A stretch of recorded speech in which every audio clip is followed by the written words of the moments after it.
amigos, queridas amigas, vamos então, na graça de Deus, para mais um ensinamento neste domingo ensolarado. E o ensinamento de hoje virá através do livro Caminho, Verdade e Vida, do Chiquinho de Jesus. Quem tiver o livro Caminho, Verdade e Vida, por favor, consultá-lo. Item 56, abrindo aqui ao acaso, caiu aqui nesse ensinamento. Eu vou ler junto com vocês, ainda não li. E também estou curioso para saber qual é o ensinamento, não é? A recomendação, a sugestão que o plano espiritual, não é? Nos passa, nos sugere, nos propõe na noite de hoje. Então é uma passagem bíblica que é de Lucas, capítulo 12, do versículo 20. Quem tiver a Bíblia e quiser consultá-la, por favor, é só abrir lá, em Lucas 12, 20. Lá, Lucas diz assim: e o que tens ajuntado, para quem será? E o que tens ajuntado? Para quem será? Bom, a própria pergunta já provoca uma reflexão em todos nós, né? Olha o que Lucas falou, palavras de Jesus que Lucas, não é, transmite para nós outros, que diz assim, olha o que Jesus falou: e o que tens ajuntado? Para quem será? Pois é, a gente se antecipa na interpretação, porque pela própria indagação de Jesus para nós outros, já nos adianta, que já nos faz refletir sobre o seguinte: todos nós chegamos aqui sem nada, vamos retornar sem nada. Se a gente lutou para juntar alguma coisa, para adquirir alguma coisa, não é? Para obter alguma coisa, e todo esse empenho a gente se sacrificou, ou até acabou com nossa saúde, para conseguir as coisas materiais, a gente juntou. Para quem será a hora que a gente foi embora? Foi a frase que, foi a pergunta que Jesus fez. Ó, e o que tens ajuntado, para quem será? Vai ficar para quem? Em cima dessas palavras de Jesus, que nos é relatada por Lucas, o abençoado Lucas, vem Emmanuel, o abençoado Emmanuel, e vai nos dar a seguinte explanação para que todos nós possamos fazer profundas reflexões. Ele nos diz assim: em todos os agrupamentos humanos palpita a preocupação de ganhar. Olha só, em todos os agrupamentos humanos palpita a preocupação de ganhar. Então nós nos preocupamos em ganhar. Muito bem. Aí ele continua: o espírito de lucro alcança os setores mais singelos. O espírito de lucro, não é? Alcança os setores mais singelos, os mais simples. Aí ele fala: meninos mal saídos da primeira infância mostram-se interessados em amontoar egoisticamente alguma coisa. Olha só, então as crianças já são educadas pelos próprios pais a viver para obter algo, a objetivar algo material. Eu conheci um cidadão, hoje ele está com 100 anos de idade, um grande amigo meu. Eu nunca vou esquecer que ele falou assim: olha, eu desde os 9 anos de idade que eu junto dinheiro. Ou seja, com 9 anos de idade eu já comecei a juntar dinheiro. E com 15 anos de idade, foi 14 anos de idade, eu já tinha um grande imóvel nesse bairro, não é? Que a gente mora, falou para mim. Olha só. Então ele juntou dinheiro. Então o foco dele era em juntar dinheiro desde os 9 anos de idade. Foi trabalhar de merreca em merreca, sabe, E ele foi juntando, quando ele fez 15, 14 anos de idade, ele comprou um grande imóvel. Já tinha um imóvel. E eu fui amigo dos filhos dele, né? Amigo de infância dos filhos dele. E os filhos deles foram todos criados também desse jeito. E o final desses meus amigos não foi lá muito promissores, não. Não foram promissores, pessoal, não adiantou nada, sabe? Tanta preocupação, a vida inteira lutando para conseguir as coisas materiais. Eram pessoas, e são ainda, né? Porque o homem está vivo com 100 anos de idade. E pessoas honestíssimas, pessoas de elevado caráter, pessoas de bem.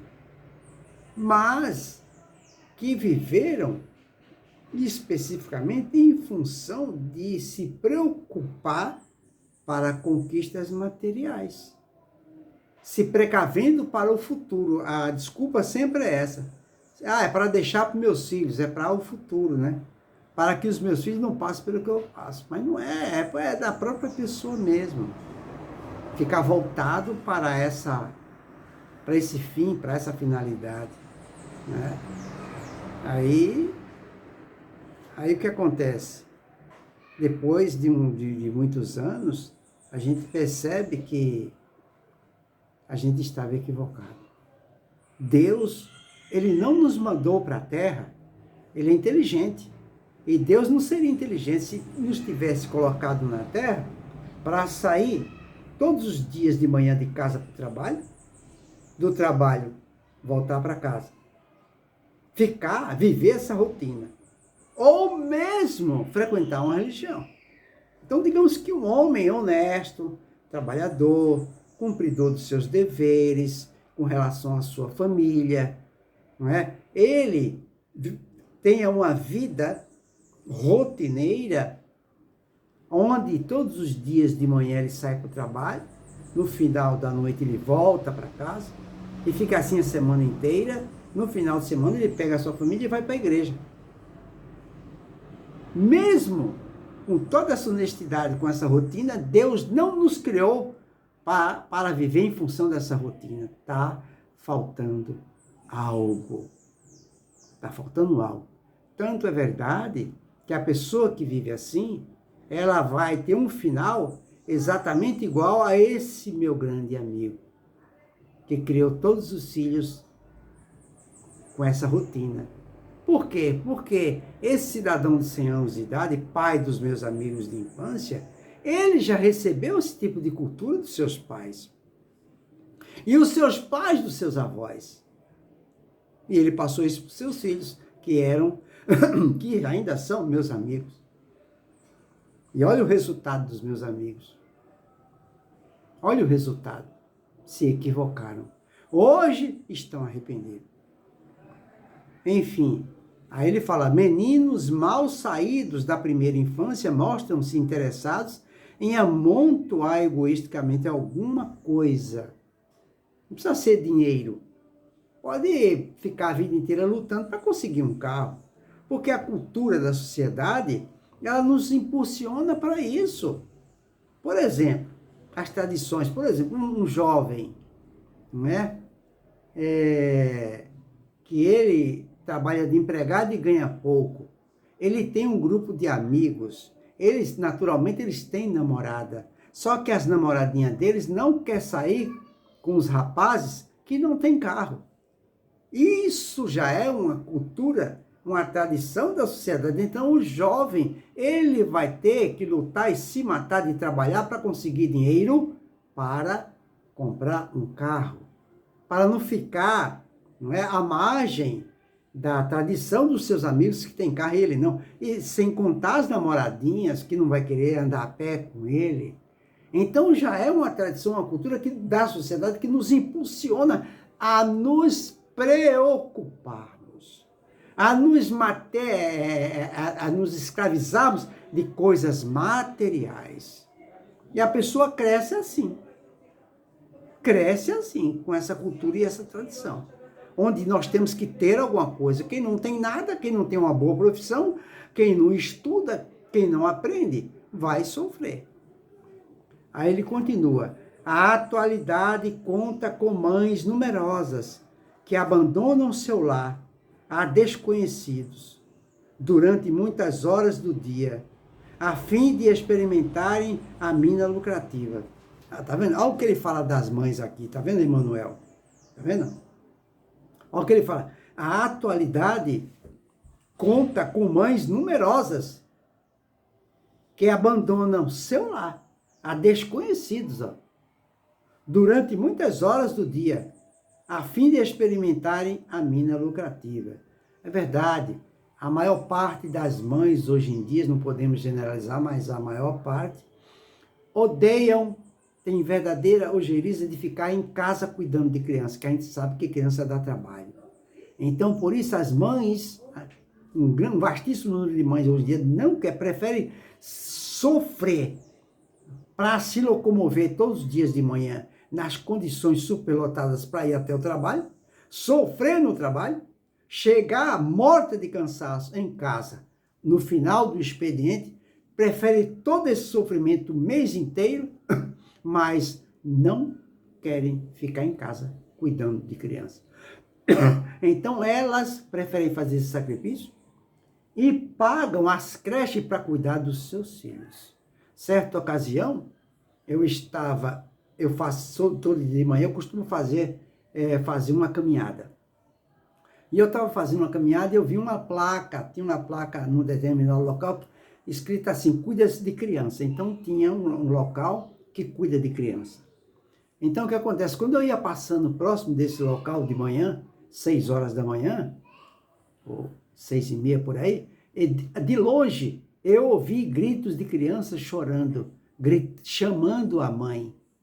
Quando eu cheguei próximo, eu ouvi a voz de uma mulher, que é uma das cuidadoras, que falava assim: moleque, para de chorar, para de gritar, para de chamar sua mãe não está nem aí com você. Uma situação dolorosa que eu fiquei alguns anos com aquilo na minha cabeça, um trauma na minha cabeça. E eu fiquei imaginando, meu Deus, qual o futuro dessa criança? Qual o futuro dessa criança? Meu Deus do céu, isso é algo cruel. É algo cruel. É o que ele fala aqui, ó. Emmanuel nos diz: a atualidade conta com mães numerosas que abandonam seu lar a desconhecidos durante muitas horas do dia, a fim de experimentarem a mina lucrativa.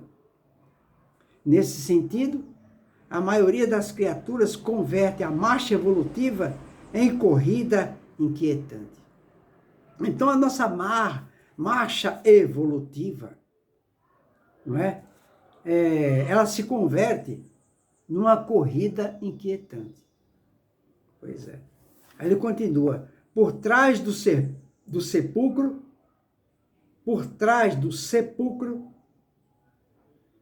ponto de chegada de todos os que saíram do berço, a verdade aguarda o homem e interroga: que trouxeste?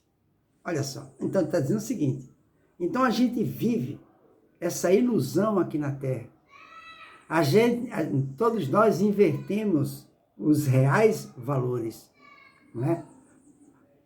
Quando a gente inverte os valores reais, quando a gente não faz o que Jesus nos pediu. Jesus falou: buscai primeiramente o reino de Deus e sua justiça, todo o resto virá por acréscimo. Então a gente inverte esses valores e a gente vive aqui na Terra em função da vida profissional, das coisas materiais. Só que ele está falando aqui, Emmanuel está falando aqui, que quando a gente desencarna, que nós retornamos para o nosso verdadeiro local de origem, nossa verdadeira pátria, nosso verdadeiro lar, que é o plano espiritual. O que vai acontecer quando a gente chega lá? Olha o que ele fala aqui: a verdade aguarda o homem e interroga ele. Olha a interrogação, a indagação que nos será dirigida. O que trouxeste? O que você trouxe? Qual é a sua bagagem? Olha só a cobrança que a gente vai receber. Aí Emmanuel continua: o infeliz responderá que reuniu vantagens materiais. que se esforçou por assegurar a posição tranquila dele mesmo e dos seus filhos. Ele vai falar isso. Olha só a resposta que ele vai dar lá no seu verdadeiro local de origem. Ele será inquirido, ele será indagado. Que trouxeste na sua mala? Você ficou na terra, quantos anos? 50, 100 anos? Que você trouxe agora, quando você retornou? O infeliz responderá que reuniu vantagens, ou seja, juntou coisas materiais e se esforçou enquanto viveu na terra para assegurar a posição tranquila de si mesmo e dos seus familiares. Achando que essa resposta, ele será elogiado por essa resposta. Aí ele continua, vamos lá. Examinada, porém, a bagagem, é o que a gente vai levar na mala. Quando essa bagagem é examinada, verifica-se, quase sempre, que as vitórias são derrotas fragorosas. Então, tudo que a gente conseguiu, todos os bens, são derrotas fragorosas. Não constituem valores da alma, nem trazem o selo dos bens eternos. Atingida a semelhante equação, o viajor olha para trás e sente frio.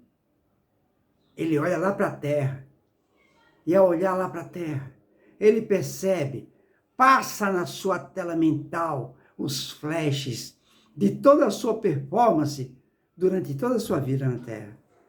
Por isso que ele fala aqui, ó. Examinada, porém, a sua bagagem, verifica-se quase sempre que as vitórias são derrotas fragorosas.